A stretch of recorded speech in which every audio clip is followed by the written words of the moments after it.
ഉറങ്ങുക, അതേസമയം പൂർണ്ണമായും ഉണർന്നിരിക്കുക. ഇതൊരു കടങ്കഥ പോലെ തോന്നുന്നുണ്ടല്ലേ? പക്ഷേ പുരാതന യോഗികൾക്ക് ഇതൊരു യാഥാർത്ഥ്യമായിരുന്നു. യോഗനിദ്ര, അതായത് ഉറക്കമില്ലാത്ത ഉറക്കം. ആ ഒരു നിഗൂഢമായ അവസ്ഥയുടെ രഹസ്യങ്ങളിലേക്കാണ് നമ്മൾ ഇന്ന് ഇറങ്ങിച്ചെല്ലുന്നത്.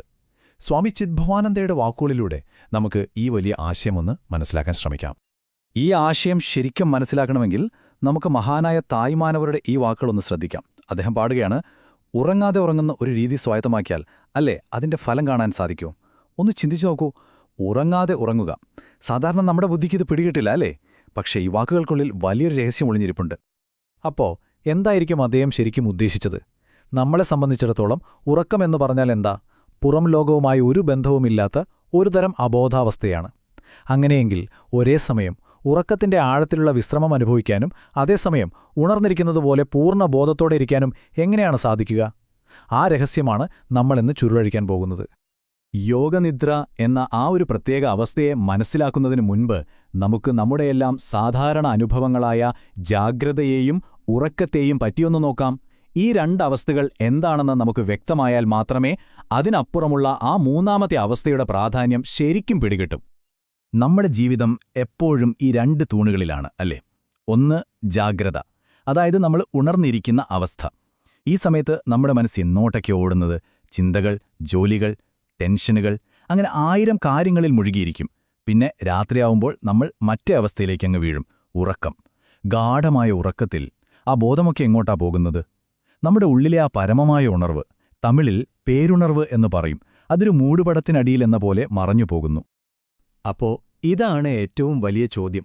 ഉണർന്നിരിക്കുമ്പോഴുള്ള ഈ ബോധവും ഉറങ്ങുമ്പോഴുള്ള ആ പൂർണ്ണമായ വിശ്രമവും, ഇവ രണ്ടും ഒരുമിപ്പിക്കാൻ വല്ല വഴിയുണ്ടോ?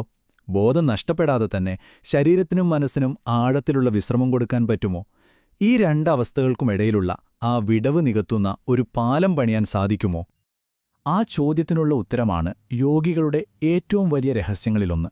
അതെ, അങ്ങനെയൊരവസ്ഥയുണ്ട്. ഉണർവിനെയും ഉറക്കത്തെയും ഒരുമിപ്പിക്കുന്ന, അതിനെയെല്ലാം മറികടക്കുന്ന ആ ഒരു തലത്തെയാണ് യോഗനിദ്ര എന്ന് വിളിക്കുന്നത്. അപ്പോൾ എന്താണ് ഈ യോഗനിദ്ര? ഇത് വെറുതെ കണ്ണടച്ചിരിക്കുന്ന ധ്യാനമല്ല, അല്ലെങ്കിൽ ഒരു ചെറിയ മയക്കവുമല്ല. ഉണർവിനും ഉറക്കത്തിനുമിടയിലുള്ള ആ അതിർവരമ്പില്ലേ, അത് പൂർണ്ണമായും മാഞ്ഞുപോകുമ്പോൾ സംഭവിക്കുന്ന ഒരവസ്ഥയാണിത്. ശരീരം നല്ല ഗാഢനിദ്രയിലായിരിക്കും, പക്ഷേ നിങ്ങളുടെ ബോധം അത് കെടാവിളക്ക് പോലെ തെളിഞ്ഞു നിൽക്കും. നമ്മളിപ്പോൾ ഈ ചർച്ച ചെയ്യുന്ന കാര്യങ്ങളൊന്നും വെറും സങ്കല്പങ്ങളല്ല കേട്ടോ. ഇതിൻ്റെയൊക്കെ ഉറവിടം സ്വാമി ചിദ്ഭവാനന്ദയുടെ ദിനചര്യധ്യാനം പോലുള്ള ആഴത്തിലുള്ള ആത്മീയ ഗ്രന്ഥങ്ങളാണ്. ഈ കാണുന്ന ഭാഗം ആ ഗ്രന്ഥത്തിൽ നിന്ന് നേരിട്ടെടുത്തതാണ്. അത് ഈ അറിവിന്റെ ആധികാരികത ഒന്നുകൂടി ഉറപ്പിക്കുന്നു. ശരി, യോഗനിദ്ര എന്താണെന്ന് നമുക്കിപ്പോൾ ഒരു ധാരണയായി. പക്ഷെ എന്തിനാണ് ഒരാൾ ഈ അവസ്ഥ കൈവരിക്കാൻ ശ്രമിക്കുന്നത്? ഇതുകൊണ്ടുള്ള പ്രയോജനം എന്താണ്? അതാണ് ഏറ്റവും പ്രധാനം. ബോധത്തിന് ഒരു തടസ്സവും വരാത്ത ഒരു തുടർച്ച കൈവരിക്കുക. ഈ ആശയം വളരെ ആഴത്തിലുള്ളതാണ്, ശ്രദ്ധിച്ചു കേൾക്കണം. സാധാരണ ഉറക്കത്തിൽ നമ്മുടെ ബോധം, ആ പേരുണർവ്, ഒരു മറയുടെ പിന്നിൽ പോകുന്നു എന്ന് നമ്മൾ പറഞ്ഞല്ലോ. എന്നാൽ യോഗനിദ്രയിൽ ആ മറ അങ്ങ് നീങ്ങുകയാണ്. ഉറക്കത്തിലേക്ക് വഴുതി വീഴുമ്പോഴും നമ്മുടെ ബോധം നഷ്ടപ്പെടുന്നില്ല. പകൽ സമയത്ത് നമുക്കുള്ള അതേ ഉണർവ്, അതേ ബോധം രാത്രിയുടെ നിശബ്ദതയിലും ഒരു തടസ്സവുമില്ലാതെ അങ്ങനെ തന്നെ തുടരുന്നു. ഇപ്പോ നമുക്ക് തായ്മാനവരുടെ ആ വാക്കുകളിലേക്ക് ഒന്നുകൂടി തിരിച്ചുവരാം.